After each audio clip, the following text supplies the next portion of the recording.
आइए कुछ काम विशेष करते हैं। आइए कुछ काम विशेष करते हैं।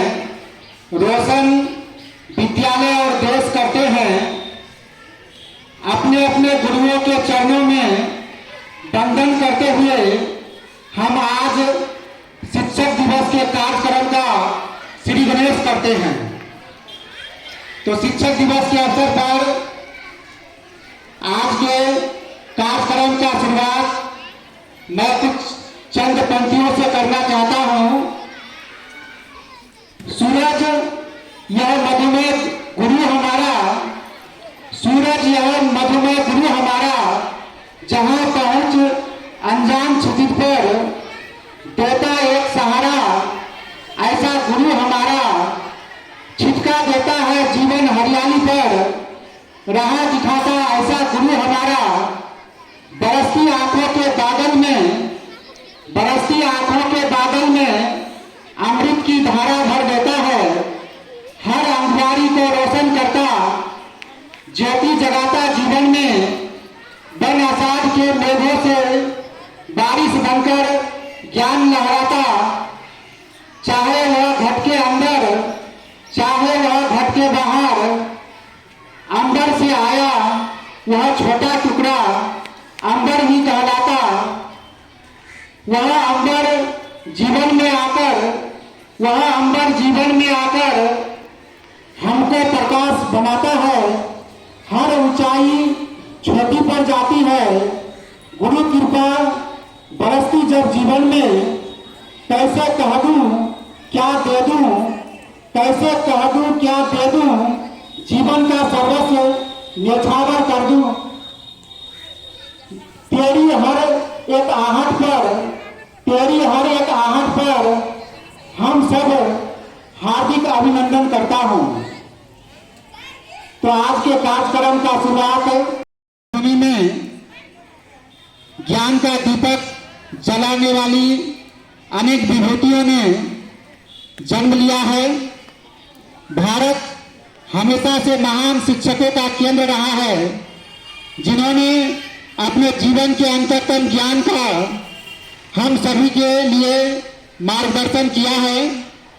भारत एक ऐसा देश रहा है जिसने गुरु को ईश्वर से भी बड़ा बताया है। कहते हैं गुरु गोविंद दो खड़े, काके लागो पाए, बलिहारी गुरु आपने गोविंद दियो बताए। मतलब गुरु का स्थान ऊंचा होता है।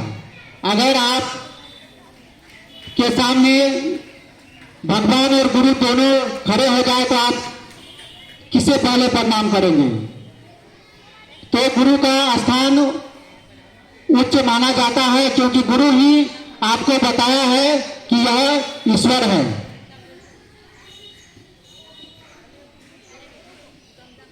हमारे यहाँ संस्कृत में कहते हैं गुरुर ब्रह्मा गुरुर विष्णु गुरुर्देवो महेश्वर है, गुरुर साक्षात परम ब्रह्म तस्मै श्री गुरुवे नमः। भगवान राम ने स्वयं ही गुरु के संरक्षण में ही दैविक, भौतिक, आध्यात्मिक विद्याओं का प्रकाश प्राप्त करके गुरु को सर्वोच्च स्थान दिया है। तो इसी के साथ आज मैं था एक पहचान बना दिया, गुमनामी के अंधेरे में था एक पहचान बना दिया। दुनिया के गमों से मुझे उन्होंने अनजान बना दिया। उनकी कृपा हुई, उनकी कृपा हुई कि गुरुजी ने मुझे एक अच्छा इंसान बना दिया, कि गुरुजी ने मुझे एक अच्छा इंसान बना दिया। प्यारे बच्चों, चलिए मैं आप सभी को, क्योंकि आज डॉक्टर सर्वपल्ली राधाकृष्णन के जीवनी पर प्रकाश डालना बहुत जरूरी है। उनका जीवन ही ऐसा है कि हमें उनसे बहुत ज्यादा सीखने को मिलेगा। सारे बच्चे ध्यान से सुनिए उनके बारे में बहुत ऐसी बातें हैं जो हमारे लिए अनुकरणीय है। हम आपको उनके बारे में बताने जा रहे हैं। तो सबसे पहले 5 सितंबर को डॉक्टर राधाकृष्णन के जन्म दिवस को ही शिक्षक दिवस के रूप में क्यों मनाया जाता है, यह जानना जरूरी है। भारत रत्न डॉक्टर सर्वपल्ली राधाकृष्णन का शिक्षा के क्षेत्र में बहुत बड़ा योगदान रहा है, क्योंकि वे एक शिक्षक थे और उनके शिक्षा के क्षेत्र में अमूल्य योगदान के कारण उनके जन्मदिन को हम लोग शिक्षक दिवस के रूप में मनाते हैं। ऐसा भी कहा जाता है कि वे बहुत लोकप्रिय थे। उनको चाहने वाले लोग उनके जब वे राष्ट्रपति के पद पर थे उनके पास गए और उनसे निवेदन किया गया कि हम आप लोग आपका जन्मदिन मनाना चाहते हैं। तो उन्होंने कहा कि अगर मेरा जन्मदिन मनाना है तो शिक्षक दिवस के रूप में ही मनाया जाए। तो ऐसे महान विभूति थे डॉक्टर सर्वपल्ली राधाकृष्णन, जिन्होंने एक शिक्षक के पद से राष्ट्रपति के पद तक का सफर तय किया। तो राधाकृष्णन के बारे में मैं आप लोग को कुछ बता दूं कि डॉक्टर राधाकृष्णन का जन्म चेन्नई के उत्तर पश्चिम में तिरुतानी नामक गांव में हुआ था। मां का नाम सीतम्मा और पिताजी का नाम क्या था? वीरास्वामी। राधाकृष्णन 5 भाई से थे, 1 बहन और 2 माता पिता। कुल मिलाकर कितना सदस्य हो गया? 8 सदस्य थे। उनके परिवार में 8 सदस्य थे। उनके पिताजी पुरोहित का काम कर रहे थे। सुनिए ध्यान से, सुनिए, आप लोग के लिए बहुत बड़ी सीख है। 8 सदस्य का परिवार था उनका। उनके पिताजी कौन काम करते थे? पुरोहिती का काम करते थे। पुरोहित बुझते हैं ना, माने पंडित का काम, जो पूजा कराता है। उससे कितना कमाई होगा ये जान लो। तो इससे जाहिर होता है कि वह बहुत ही निम्न परिवार के थे, बहुत ही निम्न परिवार के थे, मतलब मीडियम परिवार के थे। बचपन से ही वे पढ़ने में तेज थे, इंटेलिजेंट थे और बचपन शुरू से उनको पढ़ाई के लिए स्कॉलरशिप मिला। सुनिए ध्यान से, उनको जो है बचपन से ही जब तक पढ़ाई की उनको स्कॉलरशिप मिला था। कहने का मतलब यह है कि प्योर स्टूडेंट था और अपने योग्यता के बल पर, अपने प्रतिभा के बल पर उनको छात्रवृत्ति मिलता था और उसी से उनका पढ़ाई का खर्च होता था। पढ़ाई का खर्च उनके स्कॉलरशिप से चलता था, क्योंकि उनका परिवार बहुत कमजोर था। इसलिए हम आपको बार बार कहा करते हैं कि अगर आप पढ़ने में अच्छा है, आप मन से पढ़ना चाहते हैं, कुछ करना चाहते हैं, तो आपके रास्ते में कोई बाधा नहीं आएगा। आप, क्योंकि विभाग के द्वारा बहुत ऐसे योजनाएं हैं, बहुत ऐसे छात्रवृत्ति योजनाएं हैं जो आप पा सकते हैं। अपने योग्यता के बल पर उसको हासिल कर सकते हैं। आपके पढ़ाई में कोई बाधा नहीं होगा। ठीक है। तो प्रारंभिक शिक्षा राधाकृष्णन का उन्हीं के गांव में हुआ। जब प्रारंभिक शिक्षा प्राप्त कर लिए तब उनको उच्च शिक्षा के लिए कहां भेजा गया? भेलोर भेजा गया। उनका चाचा वहां रहते थे भेलोर में, तो उनके चाचा के पास रखकर वह उच्च शिक्षा प्राप्त करना शुरू किया। मतलब वहां जाकर के नाम लिखा दिया। कहाँ? भेलोर में। भेलोर कहाँ? चेन्नई में है। तो वहां रहकर पढ़ने लगे और मैट्रिक जो है वह प्रथम श्रेणी से पास किए फिर उसके बाद वह कॉलेज में गए, वहीं मद्रास यूनिवर्सिटी में पढ़े और उनका मुख्य विषय था क्या? दर्शन शास्त्र। राधा कृष्णन का मुख्य विषय क्या था? दर्शन शास्त्र, तर्कशास्त्र। और जिस वर्ष उनका ग्रेजुएशन कंप्लीट हुआ उस वर्ष में मद्रास यूनिवर्सिटी में सर्वश्रेष्ठ छात्र उनको घोषित किया गया। तो इतने वे मेधावी थे। जब वे ग्रेजुएशन कर लिए फिर एमए का पढ़ाई करने लगे, इसी बीच वह दर्शन शास्त्र पर निबंध लिखने लगे। दर्शन शास्त्र पर अपना वह थीसिस लिखना शुरू किया, जिससे वह बहुत ज्यादा चर्चित हो गए पूरे देश में, यहां तक कि विदेश तक उनका नाम फैल गया। ठीक है, वो एक सपना देखते थे, ध्यान से सुनिए, उनका एक सपना था डॉक्टर राधा कृष्णन का। जब वो विद्यार्थी थे, सुनिए ध्यान से, उनका एक सपना था। क्या सपना था? ऑक्सफोर्ड यूनिवर्सिटी का नाम सुना है? ऑक्सफोर्ड यूनिवर्सिटी कहाँ है? ऑक्सफोर्ड यूनिवर्सिटी कहाँ है? कहाँ है जी? लंदन में। ऑक्सफोर्ड यूनिवर्सिटी कहाँ है? लंदन में है। तो लंदन में ऑक्सफोर्ड यूनिवर्सिटी में पढ़ने की उनकी तमन्ना थी, जो हम वहां जाकर पढ़ रहे हैं। लेकिन जानते, आपको देखो परिवार की स्थिति से पता चल गया होगा कि वह उसकी उतना हस्ती नहीं थी कि वह विदेश में जाकर पढ़े। वह पढ़ना भी है और परिवार का भी बोझ उनके माथे पर था।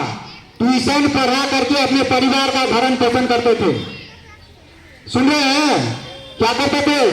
ट्यूशन पढ़ा करके अपने परिवार का भरण पोषण करते थे और जो स्कॉलरशिप उनको मिलता था उससे अपना पढ़ाई का खर्च निकालते थे। ठीक है, तो जैसे ही ग्रेजुएशन किए वह अपना दर्शन शास्त्र में अपना थीसिस लिखना शुरू किए और उसी से पूरा चर्चित हो गए पूरे देश में, यहाँ तक विदेश में भी। एमए किए, उसके बाद जो है, क्योंकि आर्थिक स्थिति अच्छी नहीं थी, तो वह वहीं जो है मद्रास यूनिवर्सिटी में, वहीं एक कॉलेज में जो है वह अध्यापक के पद पर नियुक्त हुए। यहीं से वह शिक्षक पद पर अपना योगदान दिए। सुनिए ध्यान से, आप जो है वह शिक्षण कार्य से कर ही रहे थे, आप जो है वह ओरिजिनल शिक्षक बन गए, अध्यापक बन गए और वहां उन्होंने इस ढंग से पढ़ाया कि इतने चर्चित हो गए, पूरे इंडिया में चर्चित हो गए। वह जो है एक शिक्षक के रूप में पूरे इंडिया में चर्चित हो गए। उनकी भाषण को सुनने के लिए दूसरे कॉलेज से भी छात्र लोग आते थे, तो इतने लोकप्रिय थे वो। ठीक है, तो मद्रास यूनिवर्सिटी के बाद उन्हें मैसूर में महाराजा यूनिवर्सिटी में उनको पढ़ाने का मौका मिला। उसके बाद उनकी ख्याति और फैली। उसके बाद कलकत्ता यूनिवर्सिटी में उनको ले जाया गया। वहां भी उन्होंने भारतीय दर्शन पर रिसर्च करना शुरू किया और वहां से उनका नाम और ज्यादा फैलने लगा, विदेश में पूरा चर्चित हो गए। अब सुनिए, वो क्या सपना सुने थे? सपना क्या देख रहे थे? ऑक्सफोर्ड यूनिवर्सिटी में पढ़ने का सपना देखे थे। अब जो है ऑक्सफोर्ड यूनिवर्सिटी से ऑफर आया उनके पास, क्योंकि आप आइए यहाँ आके पढ़ाइए। अध्यापक पद के लिए उनके पास ऑफर आया। कहां से? लंदन से आया कि आप जो है आकर के यहाँ लंदन में क्लास कीजिए, ऑक्सफोर्ड यूनिवर्सिटी में। उनकी डिमांड हुई तो वो कहे कि हम जो है इंडिया में पढ़ाना छोड़ेंगे नहीं, अगर चाहिए तो मेरी व्यवस्था कीजिए, हम जाएंगे वहां अपना क्लास करेंगे, फिर पुनः इंडिया आ जाएंगे। तो उनको विशेष विमान से इंडिया से लंदन ले जाया जाता था ऑक्सफोर्ड यूनिवर्सिटी में। वहां वो अपना क्लास करते थे, फिर जो है वहां से उनको इंडिया ला करके विशेष विमान से पहुंचाया जाता था। तो ऐसे महान विभूति थे। ठीक है, तो बहुत चर्चित हो गए। एक बार मैडम थोड़ा थोड़ा गप आस्ते से। तो एक बार जो है भारत की ओर से उन्हें इंग्लैंड भेजा गया भारतीय दर्शन का व्याख्यान करने के लिए। ठीक है, क्या करने के लिए किया गया, भेजा गया? भारतीय दर्शन का व्याख्यान करने के लिए डॉक्टर राधाकृष्णन को इंग्लैंड भेजा गया। उनका नाम सुनकर पूरी भीड़ फैल गई, पूरा भीड़ हो गया उनके भाषण को सुनने के लिए। सुनिए ध्यान से। वहीं पर जो है एक अंग्रेज डॉक्टर राधाकृष्णन से आकर के कहता है, क्या कहता है कि तुम भारतीय कितने बिखरे हो, एक रंग नहीं हो सकता, एक जैसा पहनावा नहीं है, एक रंग नहीं हो सकता, कोई गोरा है तो कोई काला है, कोई एक जैसा पहनावा नहीं है, कोई लुंगी पहनता है तो कोई कुर्ता पहनता है, कोई पजामा पहनता है। देखो हम अंग्रेजों को सब लोग गोरे हैं, देखने में रंग एक है, सब गोरे हैं, एक जैसा पहनावा, सब पैंट शर्ट पहनते हैं। तो इसका राधा कृष्ण ने क्या जवाब दिया, सुनिए राधा कृष्ण ने क्या जवाब दिया। इनका सटीक जवाब दिया, घोड़े अलग अलग रंग रूप के होते हैं लेकिन गधे एक जैसे होते हैं। घोड़े अलग अलग रंग रूप के होते हैं लेकिन गधे एक जैसे होते हैं। कहने का मतलब कि विविधता विकास के लक्षण होते हैं, भिन्नता विविधता विकास के लक्षण होते हैं। तो ऐसे महान विभूति थे डॉक्टर राधा कृष्णन। हाजिर जवाबी में उसके समान कोई दूसरा नहीं था, कोई भी उसमें उसके साथ वाद विवाद में नहीं सकते थे। ठीक है, तो राधा कृष्णन एक ऐसे महान विभूति थे जिन्होंने शिक्षा के क्षेत्र में अपना बहुत बड़ा योगदान दिया। 1949 में डॉक्टर राधा कृष्णन को राजदूत बनाकर सोवियत संघ भेजा गया। भारत के राजदूत बनकर वे सोवियत संघ में गए। जब वे सोवियत संघ में गए तो सोवियत संघ के बारे में आप लोग जानते हैं कि उस समय का जो सोवियत संघ था 16 या 17 देश मिलाकर के एक देश था, सर्वशक्तिशाली था। भारत के साथ इतना अच्छा संबंध उस समय नहीं था। आज रूस के साथ भारत का एक अच्छा संबंध है। शुरू प्रारंभ से ही मित्रता का संबंध रूस के साथ रहा है। इसकी शुरुआत डॉक्टर सर्वपल्ली राधाकृष्णन ने ही की थी, क्योंकि सबसे पहले राजदूत बनकर रूस में डॉक्टर राधाकृष्णन गए थे। उस समय वहां के शासक हुआ करते थे मार्शल स्टालिन। मार्शल स्टालिन वह भी पूरा रक्तपात मचा करके अपने शासकीय पद पर बैठे थे। एक दिन चाय के लिए उन्हें राधा कृष्णन को बुलाया गया। उसी बातों के दरमियान राधा कृष्ण ने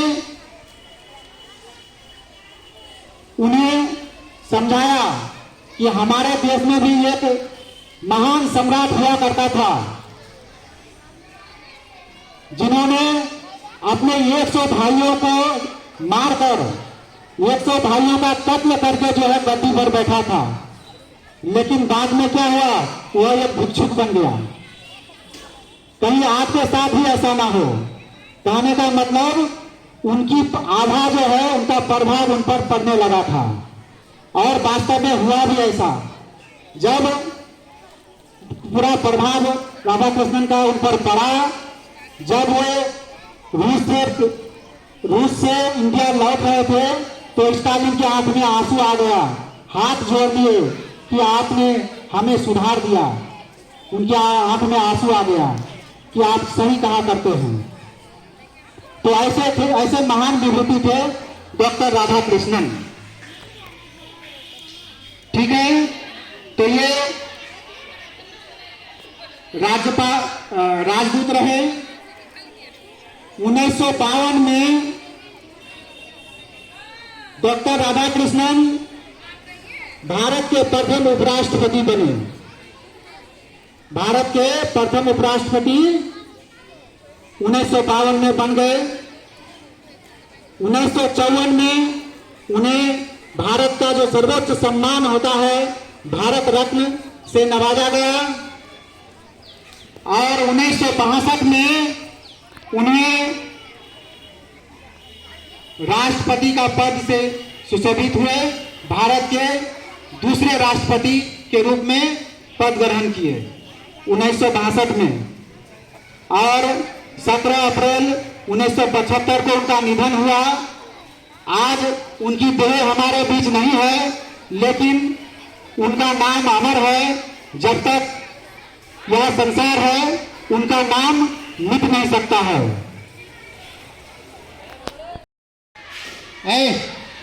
गुरु, उस्ताद, टीचर, अध्यापक, ये एक ही नाम है।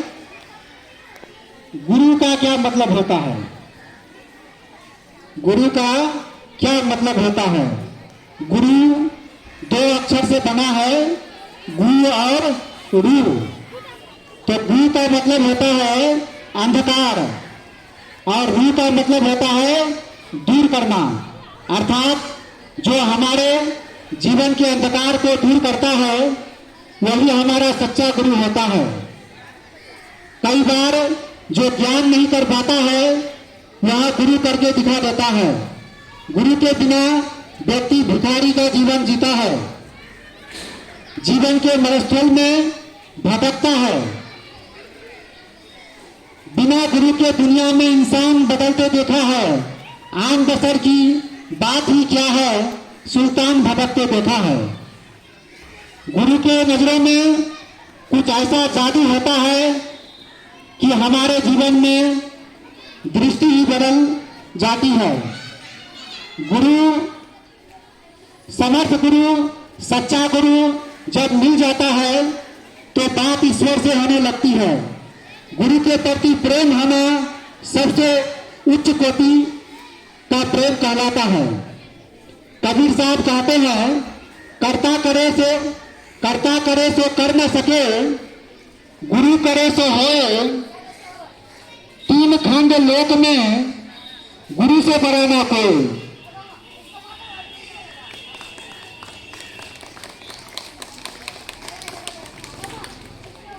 एक समय की बात है, आप लोग सिकंदर का नाम सुने हैं और अरस्तु का। अरस्तु सिकंदर का गुरु था, महान विद्वान थे अरस्तु, वो सिकंदर के गुरु थे। सुनिए ध्यान से, गुरु की क्या महिमा है सुनिए। काट दो। कि सिकंदर और उसके गुरु कौन? अरस्तु जा रहे थे, रास्ते में एक नदी आ गया। सिकंदर और उसके गुरु अरस्तु जा रहे थे और रास्ते पर नदी आ गया। उनको नदी पार करना था तो अरस्तु ने कहा कि सिकंदर तुम रुको, मैं नदी पार करता हूं। पहले मैं नदी पार करता हूं, मैं अगर नदी पार कर जाता हूं तब तुम पीछे से पार करना। अब नदी पार करते हुए अगर मुझे कुछ हो जाता है तो तुम बच जाओगे। तो सिकंदर ने क्या कहा कि नहीं गुरुजी, नदी तो पहले मैं पार करूंगा, नदी तो पहले मैं पार करूंगा। और उन्होंने कहा कि अगर एक सम्राट, एक शासक अगर मानिए मुझे कुछ हो जाता है और नदी में उतर करके मेरी मृत्यु हो जाती है, मुझे कुछ हो जाता है, तो मेरे जैसे वो हजारों सिकंदर पैदा कर सकता है। आप जो है मेरे जैसे हजारों सिकंदर पैदा कर सकते हैं, इसलिए नदी को पहले मैं पार करूंगा। मुझे कुछ हो जाएगा तो मेरे जैसे हजारों सिकंदर आप पैदा कर सकते हैं, लेकिन आपको कुछ हो जाएगा तो फिर मेरे बाद और जो होता सिकंदर पैदा कहां लेगा। तो ऐसे होते हैं गुरु। गुरु की महिमा का बखान करना मुश्किल है, जितना कहा जाए कम है। तो अरस्तु ने सिकंदर से कहा था कि तुम विश्व विजयी होने के लिए जा रहे हो, तुम भारत जाओगे, वहां भी तुम्हें बहुत सतर्क होकर चलना होगा, क्योंकि वहां भी एक महान शिक्षक हैं, वहां भी एक महान शिक्षक हैं और उनके मार्गदर्शन पर वहां के राजा चलते हैं, तुम्हें दिक्कत होगी, इसलिए तुम्हें सतर्क होकर वहां चलना होगा। और वो महान शिक्षक भारत में कौन था? उसका नाम आप लोग जानते हैं, चाणक्य, विष्णुगुप्त चाणक्य। तुम उससे बचकर रहना, क्योंकि उसके गोद में विकास और निर्माण खेला करते हैं। तो ऐसे होते हैं हमारे गुरु। कैद में डाल देता है और गद्दी पर बैठ जाता है, जबरन। ठीक है, औरंगजेब अपने पिता को क्या करता है? जेल में डाल देता है और अपने गद्दी पर बैठ जाता है। थोड़ा था खूंखार, तो औरंगजेब क्या किया था? औरंगजेब अपने पिता को कैद किया, तो औरंगजेब ने शाहजहां से कहा कि 3 चीजें आप हमसे मांग लो, जो आपकी आवश्यकता की हो, 3 चीजें मांग लो। तो शाहजहां ने कहा, पहला कि मुझे खाने के लिए चने चाहिए, खाने के लिए पहले चना, और दूसरा कहा पीने के लिए पानी, मतलब खाना में चना चाहिए, दूसरा पीने के लिए पानी चाहिए, और तीसरा कहा मुझे काम करने के लिए शिक्षण कार्य चाहिए। शाहजहां क्या कहा कि मुझे काम करने के लिए पढ़ाने का काम चाहिए। तो औरंगजेब मुस्कुराया और कहा कि मैं 2 चीजें तुम्हें देता हूं, लेकिन अगर मैंने तुम्हें शिक्षा देने का काम दिया तो आने वाले समय में औरंगजेब कैद में होगा और शाहजहां सिंहासन पर। औरंगजेब कैद में होगा और शाहजहां सिंहासन पर। तो ऐसे होते हैं गुरु की महिमा। ठीक है, तो चीन में एक कहावत कही जाती है। क्या कहावत कही जाती है?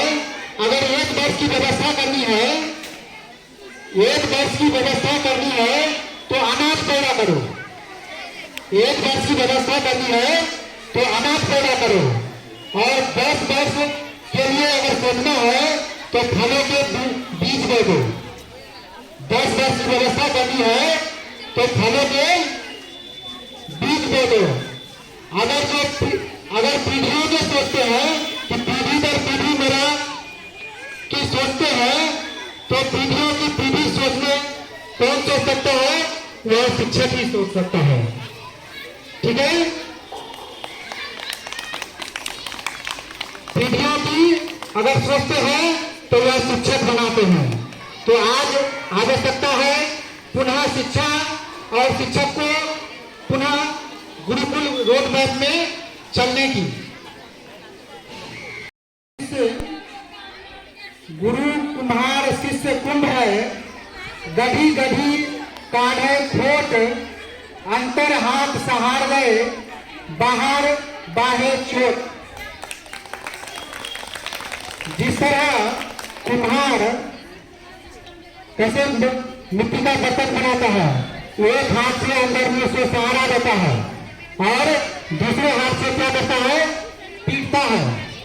एक हाथ से सहारा देता है और दूसरे हाथ से पीटता है, और बर्तन का सुंदर आकृति देता है।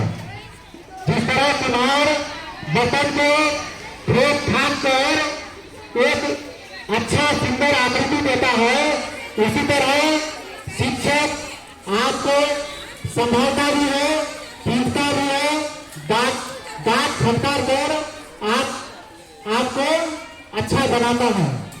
इसलिए आप लोग को ये नहीं सोचना है कि सर हमारे जो पीटते हैं वह आपकी भलाई के लिए पीटते हैं, आपको सुधारने के लिए। तो आपको एक अच्छा व्यक्ति बनाने के लिए, एक अच्छा इंसान बनाने के लिए गुरु को तो करना पड़ेगा, चाहे वह डांट से हो या पिटाई से हो या समझा के हो। जो भी तरीका अपनाया जाए वह आपकी भलाई के लिए होता है।